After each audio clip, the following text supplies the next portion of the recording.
Hey guys, welcome back to Beginner Makeup Series episode 2. I hope you like the episode 1 जहां मैंने आपको एक proper skin prep बताया जिसको आपने मेकअप शुरू करने से पहले करना होता है। जिन लोगों ने एपिसोड 1 नहीं देखा है और बेसिक मेकअप सीखना चाहते हैं, गो चेक इट आउट। आज का कॉन्सेप्ट होने वाला है face makeup step by step. उसमें हम फेस का foundation, concealer, correction and blusher, highlight, contour, placement के बारे में बात करेंगे।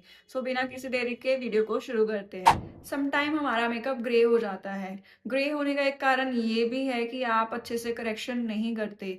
जैसे आप मेरे फेस पे देख रहे हो, यहाँ पे काफ़ी जो स्किन का एरिया है वो करेक्ट करने वाला है, लाइक अराउंड माई माउथ। यहाँ पे डार्कनेस है, अंडर आई पे मेरे डार्क सर्कल्स हैं। अगर मैं डायरेक्ट फाउंडेशन लगा दूंगी तो जाहिर सी बात है यहाँ पे जो मेरा मेकअप होगा वो ग्रे हो जाएगा। इसलिए फाउंडेशन अप्लाई करने से पहले आपको हमेशा स्किन को करेक्ट करना होता है, यानी कि कंसील करना होता है। अगर बहुत इंटेंस पिगमेंटेशन है तो आप उसको डार्क करेक्टर के साथ भी ठीक कर सकते हो। आप ऑरेंज करेक्टर यूज कर सकते हो। उसके ऊपर मैंने एक अच्छे से वीडियो बनाया हुआ है प्रॉपर डिटेलिंग में, आप उसको चेक जरूर करना। आज हम जो बात करेंगे वो मेकअप में फाउंडेशन लगाने से पहले जो करेक्शन करनी है, जो आप बेसिक करेक्शन सीखना चाहते हो वो मैं आपको सिखाऊंगी। जैसे अराउंड माई माउथ यहाँ पे डार्कनेस है, मेरे फोरहेड पे भी डार्कनेस है। तो इसके लिए मुझे क्या करना है, मुझे अपने स्किन कॉम्प्लेक्शन से 2 शेड डार्कर एक कंसीलर लेना है। उसके साथ मैं इसको करेक्ट कर लूंगी। फेस मेकअप शुरू करने से पहले मैं एक स्टॉप क्रीम यूज करने वाली हूँ, जो कि एज अ प्राइमर और मोर हाइड्रेशन के पर्पज से और ड्यूई बेस के पर्पज से मैं अपने फेस पे अप्लाई करूंगी।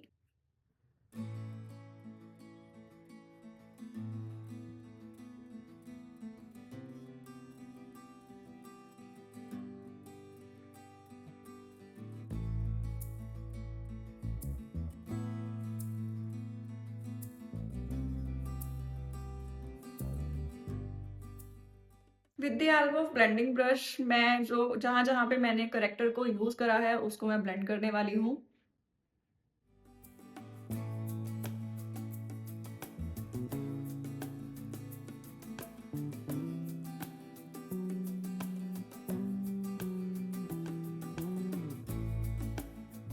इंटेंस डार्क सर्कल को मैं डबल करेक्शन के साथ सही करने वाली हूँ। पहले मैंने ऑरेंज करेक्टर यूज करा है, अब मैं वही वाला शेड उठा रही हूँ जो मैंने यहाँ पे और यहाँ पे यूज करा था।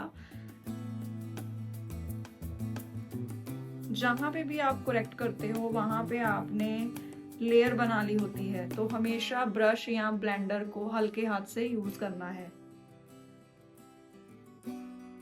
सो दैट जो नीचे वाला प्रोडक्ट होगा वो आपका निकले ना।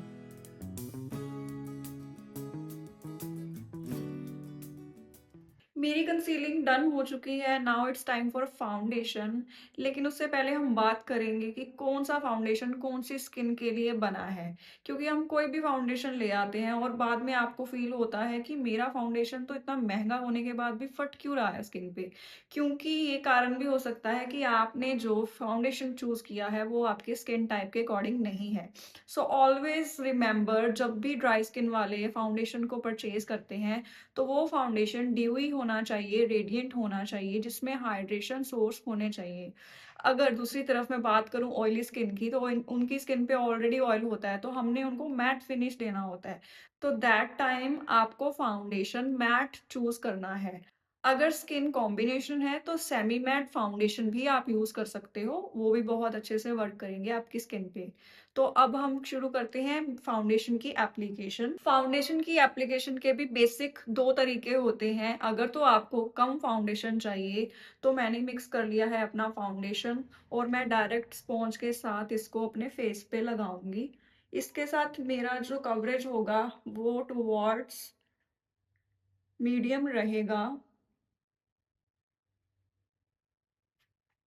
मैं हाफ फेस पे फाउंडेशन स्पॉन्ज के साथ डायरेक्ट अप्लाई करने वाली हूँ, सो दैट आपको फर्क नजर आ जाए। मेक श्योर जहाँ पे आपने करेक्शन करी है वो पार्ट पे बहुत ही हल्के हाथ से हमने स्पॉन्ज के साथ मेकअप को लगाना है। आपका फाउंडेशन भी यहाँ पे कम होना चाहिए। स्पेशल यहाँ से उठा के यहाँ नहीं लगाना, जब आपके ऑलरेडी करेक्शन की 2 लेयर्स हो रखी हैं और थर्ड लेयर आप फाउंडेशन के साथ दे रहे हो, तो जो ये वाला आपका फाउंडेशन यहाँ पे अप्लाई कर रहे होते हो, तो ऊपर धीरे-धीरे हम जाके वही स्पॉन्ज के साथ फाउंडेशन की लेयर को डिपॉज़िट कर देते हैं।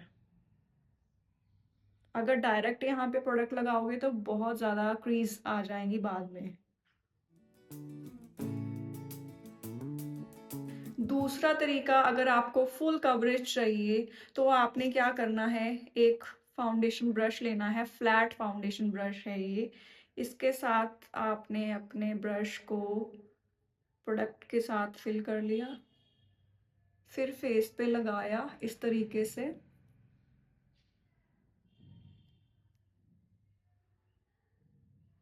यहाँ तक नहीं लेके जाना अगेन, ये बात का बहुत ध्यान रखना होता है हमने।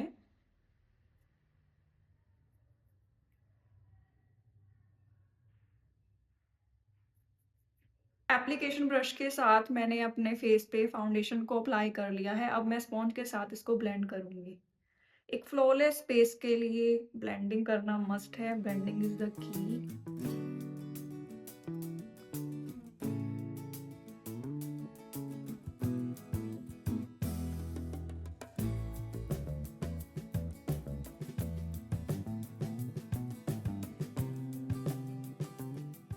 तो इन 2 तरीकों के साथ आप फाउंडेशन की एप्लीकेशन कर सकते हो। लाइट चाहिए तो डायरेक्ट स्पॉन्ज से, अगर आपको प्रॉपर कवरेज चाहिए तो फ्लैट ब्रश के साथ पहले एप्लीकेशन करो, उसके बाद स्पॉन्ज के साथ अच्छे से ब्लेंड कर दो। अगर आप अपना बेस नॉर्मल रखना चाहते हो, उसको फिक्स करने के लिए आप कॉम्पैक्ट पाउडर भी यूज़ कर सकते हो, लेकिन आई वुड प्रेफर कि आप लूज़ पाउडर यानी कि ट्रांसपेरेंट पाउडर के साथ ही अपने मेकअप को फिक्स करो। उसके साथ आपका मेकअप कहीं नहीं जाता, बिल्कुल अच्छे से सेट हो जाता है।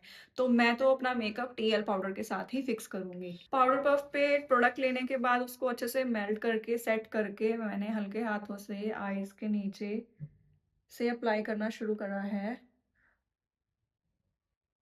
क्योंकि ये एरिया सबसे पहले ऐसा एरिया होता है जहाँ पे लाइन्स दिखनी शुरू हो जाती हैं। So always start from this area.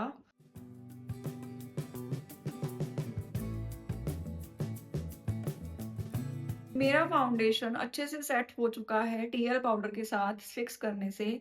सो अभी मैं क्या करूँगी, फेस के जो 3 पार्ट रह गए हैं, कंटूरिंग, ब्लश एंड हाइलाइटर, उसको बताऊँगी। आपने ब्रोंज़र को बहुत ज़्यादा नहीं यूज़ करना होता। अब जैसे कि आप देख पा रहे हो कि मेरा फेस जो है बिल्कुल प्लेन हो चुका है, लाइक यहाँ पे कोई भी डेफिनिशन नहीं दिख रही।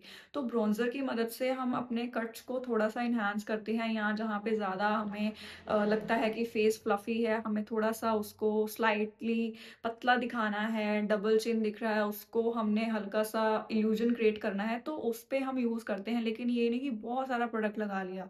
उसके साथ क्या होगा, पैचेज़ नज़र आएँगे और डार्कनेस भी नज़र आएगी जब आप फ़ोटोज़ क्लिक करोगे उस टाइम पे, या फिर बाय फेस देखने पे भी आपको ये चीज़ पता लगेगी कि बहुत ज़्यादा हो गया है। तो पाउडर कंटूरिंग मैं कर रही हूँ। मैं बहुत आगे तक नहीं लेके जा रही, जस्ट यहाँ-यहाँ पे अपना फेस जहाँ मुझे लगता है कि मुझे एक हल्की-सी डेफिनेशन क्रिएट करनी चाहिए, वहाँ पे कर रही हूँ मैं।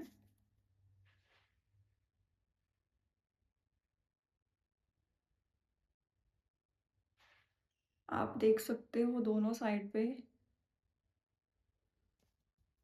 हल्का-सा मैं जॉ लाइन पे भी ऐड करूँगी।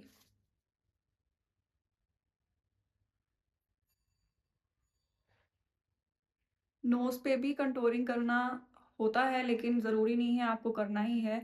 अगर आपका नोज़ आपको लगता है कि आउट ऑफ शेप है, that time you can do, otherwise you can skip. Blusher placement के भी बहुत सारे तरीके हैं। कुछ लोग ब्लशर को कम लगाते हैं, कुछ लोगों को ज़्यादा पसंद होता है, लेकिन अब हम 2 बेसिक टेक्निक्स के बारे में बात करेंगे। अगर आप अपने फेस को लिफ्टेड दिखाना चाहते हैं, तो ब्लशर का प्लेसमेंट यहाँ पे रहेगा इस पार्ट के ऊपर। अगर आप चाहते हैं कि मेरा फेस पतला है, थोड़ा फुलर लगे, दैट टाइम आप अपने फेस पे ब्लशर को यहाँ तक अप्लाई कर सकते हो, वो बहुत प्यारा लगता है। तो इस साइड मैं फुलर तरीके से ही अप्लाई करूँगी।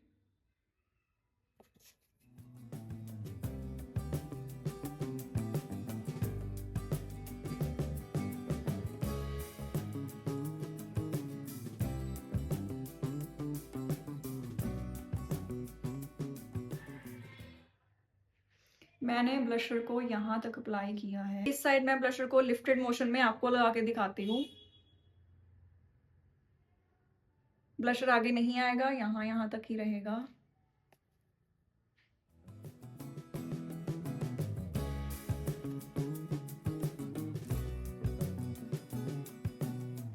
You can see the difference. ये वाला आप फेस को फुलर लुक दे रहा है और ये वाला लिफ्टेड लुक दे रहा है। Hope you get the difference between lifted blush and the Fuller brush.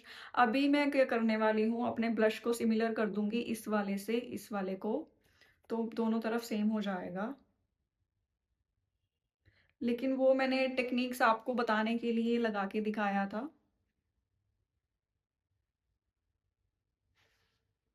अब बच गया है हाइलाइटर। तो हाइलाइटर को हमें अप्लाई करना होता है इस पार्ट पे, यहाँ पे। कई लोग यहाँ तक भी लेके आते हैं, लेकिन इट्स अप टू यू। मुझे लगता है कि आपका हाइलाइटर इधर होना चाहिए, जो हाइलाइटेड पॉइंट होता है हमारा ये वाला नोज, यहाँ पे top chin area.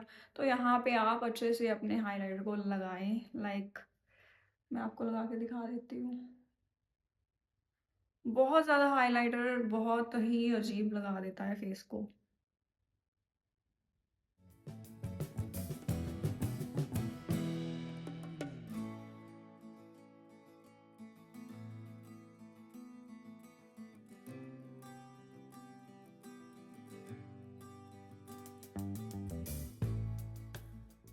That's it. I hope आपको जो गलतियां थी, जो डाउट्स थे, आपके क्लियर हो गए होंगे, क्योंकि मैंने बहुत ही सिंपल तरीके से आपको बेस को बनाना बताया है। कैसे करेक्शन करनी है, कैसे एप्लीकेशन करनी है, कम कैसे करनी है, ज़्यादा कैसे करनी है, blush placement, contouring, highlighter placement. Video पसंद आया हो तो लाइक शेयर कमेंट ज़रूर करना, और सब्सक्राइब करना तो बिल्कुल भी मत भूलना, क्योंकि एपिसोड 3 में मैं आई मेकअप और लिप मेकअप के बारे में आपको बताऊंगी। सो मिलते हैं अगले एपिसोड में। Bye bye.